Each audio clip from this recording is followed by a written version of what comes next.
अथ 36 सर्गः। मारीच श्रूयताम् तात वचनम् मम भाषतः। आर्तोऽस्मि मम चार्तस्य भवान् हि परमागतिः। जानीषे त्वम् जनस्थानम् भ्राता यत्र खरो मम।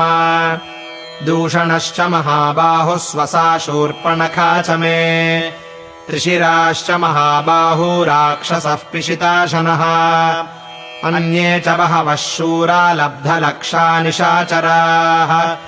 वसन्ति मन्नियोगेन अधिवासम् च राक्षसाः।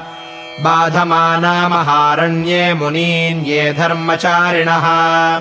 14 सहस्राणि रक्षसाम् भीमकर्मणाम्। शूराणाम् लब्धलक्षाणाम् खरचित्तानुवर्तिनाम्। ते त्विदानीम् जनस्थाने वसमाना महाबलाः। सङ्गताः परमायत्ता रामेण सह संयुगे। नानाशस्त्रप्रहरणाः खरप्रमुखराक्षसाः। तेन सञ्जातरोषेण रामेण रणमूर्धनि। अनुक्त्वा परुषम् किञ्चिच्छरैर्व्यापारितम् धनुः। 14 सहस्राणि रक्षसामुग्रतेजसा। निहतानि शरैर्दीप्तैर्मानुषेण पदातिना। खरश्च निहतः सङ्ख्ये दूषणश्च निपातितः। हत्वा त्रिशिरसम् चापि निर्भया दण्डकाः कृताः। पित्रा निरस्तः क्रुद्धेन स भार्यः क्षणजीवितः।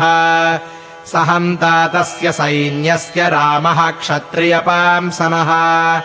अशीलः कर्कशस्तीक्ष्णो मूर्खो लुब्धो जितेन्द्रियः।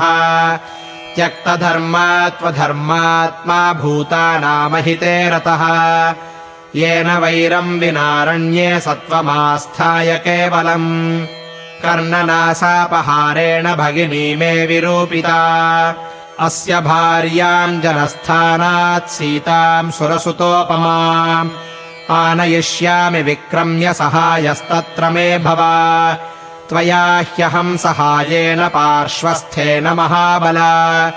भ्रातृभिश्च सुरान् सर्वान्नाहमत्राभिचिन्तये। तत्सहायो भव त्वम् मे समर्थो ह्यसि राक्षस। वीर्ये युद्धे च दर्पे च न ह्यस्ति सदृशस्तव। उपायतो महान् शूरो महामायाविशारदः। एतदर्थमहम् प्राप्तस्त्वत्समीपम् निशाचर। शृणु तत्कर्म साहाय्ये यत्कार्यम् वचनान्मम। सौवर्णस्त्वम् मृगो भूत्वा चित्रो रजतबिन्दुभिः। आश्रमे तस्य रामस्य सीतायाः प्रमुखे चर।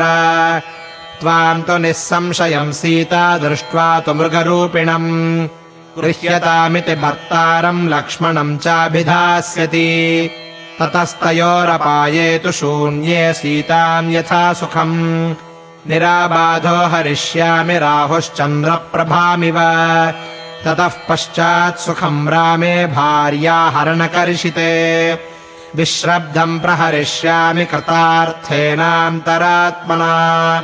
तस्य रामकथाम् श्रुत्वा मारीचस्य महात्मनः।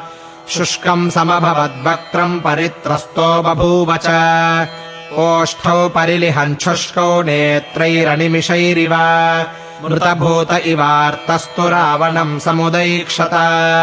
स रावणम् त्रस्तविषण्णचेता महावने रामपराक्रमज्ञः। कृताञ्जलिस्तत्त्वमुवाच वाक्यम् हितम् च तस्मै हितमात्मनश्च। इत्यार्षे श्रीमद् रामायणे वाल्मीकीये आदिकाव्ये अरण्यकाण्डे 36 सर्गः।